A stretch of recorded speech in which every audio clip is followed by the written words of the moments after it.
மறைந்த தேவேந்திரன் நாடார் 14ஆம் ஆண்டு நினைவு தினத்தை முன்னிட்டு கோவையில் ஆர்.கே. தேவேந்திரன் நாடார் அறக்கட்டளை சார்பாக பல்வேறு நலத்திட்ட உதவிகள் வழங்கப்பட்டது.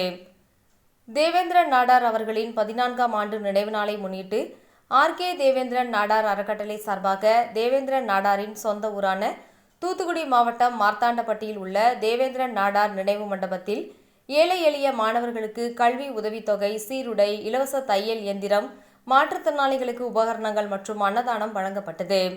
இந்த நிகழ்ச்சியில் கலைச்செல்வி தேவேந்திரன், ரத்தினமாலா ராஜேஷ், அகிலேஷ்குமார், ஆதித்யா ராஜேஷ்குமார் மற்றும் குடும்பத்தினர் கலந்து கொண்டனர்.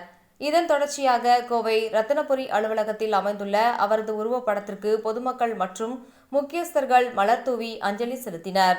அதைத் தொடர்ந்து நடைபெற்ற நலத்திட்ட உதவிகள் வழங்கும் நிகழ்வில் ஓய்வு பெற்ற காவல்துறை கண்காணிப்பாளர் ஆர். ரத்தின சபாபதி தலைமை தாங்கி விழாவில் பல்வேறு மாணவ மாணவியர்களுக்கு அறக்கட்டளையின் சார்பாக கல்வி மற்றும் மருத்துவ உதவி தொகைகளை வழங்கினார்.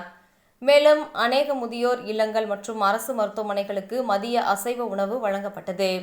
இந்நிகழ்வில் கருணாகரன், தொழில் அதிபர்கள் கே.ஆர். ராஜா, கே. கருணாமூர்த்தி, தேவேந்திரன் நற்பணி மன்ற நிர்வாகிகள் தனசேகரன், ஐயம்பெருமாள், செல்வக்குமார், கோபாலகிருஷ்ணன், சூசை ராஜ்குமார், ராதாகிருஷ்ணன், மணி, விஜயகுமார், தர்மராஜ், அலுவலக ஊழியர்கள் ஜபமாலை ராஜ், இசக்கி காந்தி, பிரவீன்குமார், மகேஷ்குமார், பிரிட்டோ, பூர்ணிமா, ராதா, பிரியதர்ஷினி மற்றும் பொதுமக்கள் பலர் பங்கேற்றனர்.